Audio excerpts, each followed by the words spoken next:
Billy, kick it off with you, man. Lone guy on the 175, factory American made, P1 today, man. Talk to me about the day and the week so far. Yeah, we just like to be different over here. No, honestly, we showed up Wednesday, didn't even know there was practice. Was like, hey, that we should put a go kart on the track and see what this is all about. Was pretty lost. This place, I've never been here in my life, and it is a interesting go kart track. Very deceiving, technical.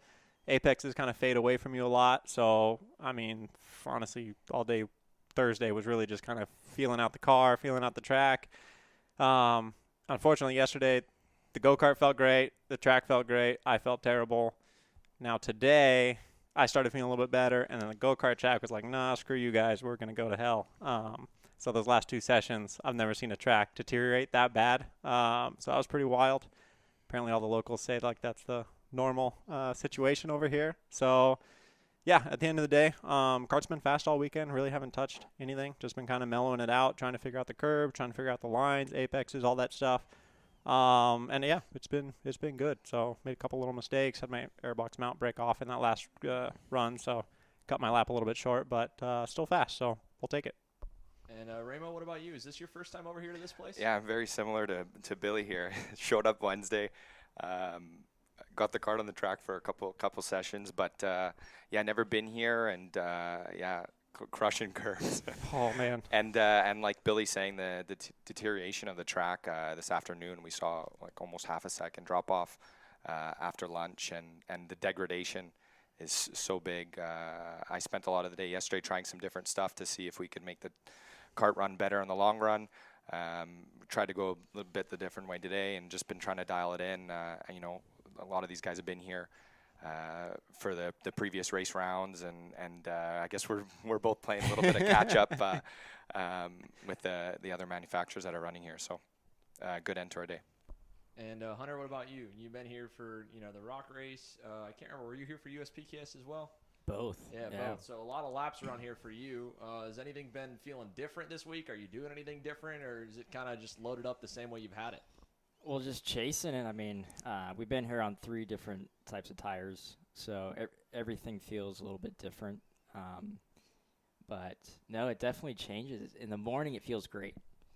Then you get to the afternoon, and you're like, what just happened? And it's like that since I've been here. And no, it'll be interesting. It races different.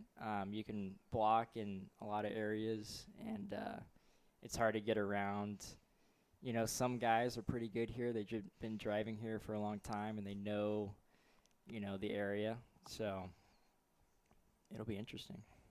And unlike the youthful kids in all the younger classes, you guys all have a few years on you, and this track is one of the roughest ones when it comes to pounding the curbs. They've got some pylons up, but it just means you hit the other one. So how's the body holding up? Billy, you first. Yeah, I mean, yeah, no, I'm 31 now. Definitely getting there in the age, but honestly, physical-wise, I mean, I almost fell out of my go-kart earlier today in front of AJ. It was pretty hilarious. I saw Danny go through a curb, and I'm like, oh, I can do that. No, ladies and gentlemen, you cannot do that. That man is a generational, one-of-a-kind talent. So it's just been kind of learning what I can and can't get away with. But honestly, towards the end of the day, just kind of been mellowing out, trying not to be so aggressive. I came out of the box trying a little bit too hard. Trying to catch up because I know everybody's been here for a while, so we're kind of like, okay, let's get on it. And track's not like that. You actually have to kind of be a little bit more mellow, a little bit more precise, just kind of take it easy, take what it'll give you, you know what I mean, and do the best you can. So last couple of sessions actually felt really, really good. Just kind of been cruising along. So like I said, I think we'll be good. We got a fast piece for tomorrow. I know we'll be up front. Then we just got to keep it up there. And to Ramo, you too, right? You guys are based up in the Pacific Northwest. There's not a lot of racing going on during the winter, and is this your first time in a kart this year so far? Yeah, no, no, I've done. I held some winter training sessions with some of my drivers, and I try to get in the kart as much as I can, and try to hit the gym a little bit more than I have of late to try to keep up. But my body's actually holding up a little bit better than I expected. I thought it'd be like a rib killer. But yeah, so far so good. But yeah, like Billy said, I watched Danny's on board before he came here, and he's literally hit every single curb around this place. But just trying to get alongside of that, and I know he's he's pretty quick today. I mean, on new tires today or this afternoon. Sorry, old tires, couple laps old. Yeah. But we've seen that the pace is pretty good for him. So we'll see where we all end up tomorrow. And, Hunter, when we talked to you, last time we really had a longer time to chat with you was at the beginning of this year. And, you said even with the races you had joining the team in the summer last season, still felt like you weren't maybe fully comfortable, or you were getting more comfortable as the weekends went. Now with the amount of winter racing that you've done with PSL and on the barrel, how do you feel? And do you feel like you're kind of, at 100% comfort, I would say, like coming into your own a bit with the team, the package, everything? I would say it's definitely getting better. These are all tracks I've never been to. I've never really done Florida. I've done one race with Gary. It's probably 2019. I think it was St. Pete. But before that, there wasn't much. And one in Ocala right before it shut down. But other than that, haven't gotten much exposure over here. So just gaining experience, figuring out the carts. It's definitely different than what I've been on. I mean, everything I've been on is mostly like 32s. This is a 30. So, but it's pretty good. I mean, we're meshing well with the guys. They're a great group of guys. PSL's great. Dominic and Franz are fantastic. This year I got a new mechanic, Gaga. He's great. There's a little language barrier there. He's Hungarian, but great guy. Harrison's now at home. Not married yet, but basically, But and We miss him. Right? I know. He tries to call me after the session. I'm like, no, you got to be here. I'm not going to answer that. But and the physicality of the track, I didn't think it was too bad. The one that gets me is the slow. What's that corner? The left-hander. By, like pit. That's where I almost fell out of the I- go-kart. I bounce off. Oh, dude, I almost died. But the fast ones aren't too bad. They kind of remind me of Sonoma or the old Yeah. Sonoma track. Yeah. A little bit. The good Sonoma. The awkward Yeah. one is here in turn 3 or whatever. When they put the pylon there in 3, it's like, I don't know. I still haven't figured it out. Like, it's a weird one because if you hit the curb wrong, the whole go-kart just goes right off the track. Skips. Yeah. Yeah. It's got some character. Mm-hmm. Let's talk a little about you too, Billy. With the factory cart operation, where's everything out west for you guys? You've been busy over the winter, I assume. Probably full throttle, barely making it out in here in time. So how's that project been for you? So funny story. Since Supernats, I've been like nonstop on development with our mini Swift chassis. So working with Jackson Porter and John McClellan and a couple other kids. We have a pretty cool little cadet shifter program coming. That's for later. But we've just been trying to dial in our mini Swift program. So I've been making a ton of changes to the chassis. Just kind of been fine-tuning some stuff. I'm learning a lot because I never really raced a mini Swift. I got into go-karts late. So it's been educational for me, but the material's been working good. Been making a lot of progress back home. But unfortunately in California, it's been raining like nonstop for the last 4 months. So the amount of track time has been severely limited as opposed to our standard California winter time. So unfortunately, I haven't been in the go-kart nearly as much. Haven't been doing as much testing as I would like, but still been productive in the shop, making changes here and there. But no, like our shifter program, that chassis has been solid. Super happy with where we're at with everything. All-American, 4130 chromoly, 2-year warranty. So no, this year we're going to try pushing hard with our factory cart program. Now that we kind of worked out all the kinks, just been trying to make sure everything's competitive. Everything lasts a long time. There's no failure, stuff like that, and it's been super solid. So to come out here, track we've never been to before, and just kind of lay the thing on the ground and be fast like this right out of the box, I'm pretty stoked. And Ramo, our first introduction to the Catalyst driver development team and to seeing the Intel carts again was really at Supernats last year for us with the KC team. So, what's the team kind of about? Is it a relatively new program over the last couple of years doing it? Yeah, we started, I guess, right before COVID. I think 2019 we came to Rock Vegas the first time under our program. And then COVID obviously put a good stop to that for us traveling for most of our drivers. But we're pretty big in the regional stuff and the club level, and hopefully we'll have a bigger presence in the national stuff towards the end of the year here. I know that we're going to bring a good couple shifter drivers and probably some single speed stuff to Utah, a little bit closer for us. I know Mario and I shipped our stuff down for this event. And thanks to Thomas Silva for setting us up and not having to bring everything so far away. But yeah, hopefully it keeps growing. Our goal is to be bigger presence on the national scene in all categories. But yeah, we'll keep developing it to get there. And is that pretty much what you're full-time working on right now, or are you kind of in and out with them and some other projects? Yeah, I wouldn't say in and out. It's definitely in and out. It's a full-time program. I have some full-time guys at the shop. And between my two partners, Stefan and Scott, we get to share the workload pretty well. That makes us free up from some other stuff and grow the program in different directions. And sometimes working with partners can be difficult, but in this scenario, it kind of works well because we all have different strengths to grow the program in a direction that we're wanting. And you got to be excited to be racing national stuff again, right? Yeah. I mean, outside of once a year at Supernats, that's not enough. No? Yeah, I mean, the 1 year at Supernats is just tough to throw yourself in the deep end and just be on the race level as everyone. You can bang a lap out here and there, but just the race level is so difficult, and being in the Northwest is not a huge amount of competition unless Wick and Gulick come to race, but and some of the GFC guys I know are pushing down a little bit, but this year was like, I'm gonna commit to doing it again. Try to run the whole national series and be ready to give it a shot again in Supernats. And Hunter, this is is this about the most amount of seat time you've seen in the first start of a year racing, right? Because you've done the Challenge of the Americans, won that championship, 3 races there, but now you've got 3 winter tours under your belt. You've done some test weekends here, USPKS. Now this weekend, do you feel, I'd say almost like warmed up or more in a rhythm even than years past by having this much, national level seat time? Oh, definitely. I mean, there's not much that goes on in California this time of year. And I was actually excited that it's raining in California, so we can actually get some testing in.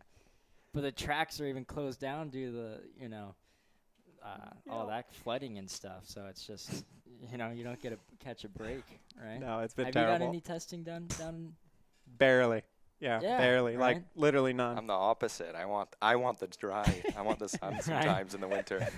Vancouver's not good for my other businesses. But, So but 10 years racing in California. Yeah. I don't know about you, but I've done 2 rain races. 2. Yeah, I think I've done 3. And it's mostly been down in LA. Yeah, literally 3. The third was Pro Tour 2019 at Cal Speed, which was, fantastic. Yeah, that was a tsunami. Yeah, exactly. Yeah, California in the rain, it just hits at the worst possible time. But yeah, the off come season down to Vancouver, you guys can get some rain. Yeah. So last question. We'll start and have each of you guys kind of talk about it, but we've obviously got a long main event for each day on scuffs after a pre-final, after qualifying. You mentioned tire deg a little bit early on, so how do you feel with the long run pace? Billy, you first. So I actually feel pretty good. I think honestly my biggest weakness so far has been putting together like a proper fast lap. Every time I think like we put tires on, I'm like I'm gonna go get it. I mess up like 4 or 5 turns. It's bad. It's like just very awkward. So still learning the limits. But once I calm down and kind of mellow out, the car actually has really good long pace. So, we've been just as fast, like lap 5, 6, 7, 8, 9, 10. I think the longest run we've got is like maybe 10 or 11 laps. And it's been fast all the way to the end. And like you said, it's physical if you start driving the track, I think a little bit too aggressively, which may not necessarily be the fastest way around here. So, like I said, I've maybe just kind of taken a step back, tried to mellow out everything, mellowed out the setup on the car a little bit. Instead of trying to hustle it and just get in and out, just kind of mellow out, take what the track will give me. It might not be the outright fastest thing, but I think over 20, we got 22 laps, 26 laps, something like that. A lot of laps. 22, quite a few. I think we'll be good because I know the fall off is going to be huge. I'll probably bet from what I've been hearing. Again, I don't know personally, but everybody's saying like we're going to fall off a second to a second and a half from like lap 3 to lap 20. So it's going to be interesting. Well, that's what Danny did. I was looking from the previous race. Danny was like over a second drop off from stickers. Dude. So I thought Buttonwillow was bad. Yeah. Yeah, right? This is nothing. No kidding. And Ramo, on to you, right? Throughout the testing day, figuring out the track, getting the right setup, but, watching your tire wear throughout all 5 sessions, where do you feel you're at? Yeah, that's one of the yesterday was pretty much everything that we worked on was trying to make the long run good. Like Billy said, we really haven't gotten a true test to see that. I'm thinking it's good. I'm hoping it's good, obviously, but I guess, yeah, we'll obviously find out tomorrow. But yeah, it's going to be one of those, who can manage the tires the best. I feel like the pre-final is going to be kind of, manage and baby everything, not slide the cart, be super smooth on the throttle out of the hairpins. Yeah. And I'm sure we're not going to see everybody, just driving gingerly around some points, but the back markers will probably, not back markers, but the guys behind will probably push the front pretty hard, and I'm sure the leader will probably hold the pace pretty slow. And yeah, like we saw, the blocking was pretty aggressive here, even last weekend. So Even in shifter? Big time. Oh, Yeah, you really? did. Oh, man. I need to Oh, catch up. yeah. I need to do some studying. Yeah. The pre-final at the rock race for Winter Tour, Pashawicks put on new rubber, and Mario was still on his 4th session old, and he blocked the whole 12 or 14 laps. Oh, and that's won. phenomenal. Yeah. Wow. He ended the whole I think way. he tried to do the same thing to Wick the next race, and it ended a little differently. Yeah, but Ferrari. Wick. it ended much differently. Yeah. Oof. Yeah, I guess that's another thing, right? Everybody, are we all in agreement here? No pushback bumpers are needed for the shifter stuff at Pro Tour. What do you guys think? Definitely. I mean, I don't think so. I mean, like, dude, I've been racing this guy since 2012. Yeah, Like, dude, probably, I've been yeah. racing this guy since just about 2012, 2014, 15. Like, dude, most of us, we've been around. Like, we know each other. We know the limits to push. I mean, if you try to drive way in over your head or do some stuff like that, like, you're not going to last long in this class. Like, it's just not going to end well. So, most of us have a lot of respect for each other. We'll throw it in there, but, you can bounce out, run too wide. I think, for me at least, like when people start blocking really aggressively, especially in the shifter stuff, then you might see some tempers flare. You know what I'm saying? Because in the shifters, it's like we shouldn't really have to drive that way.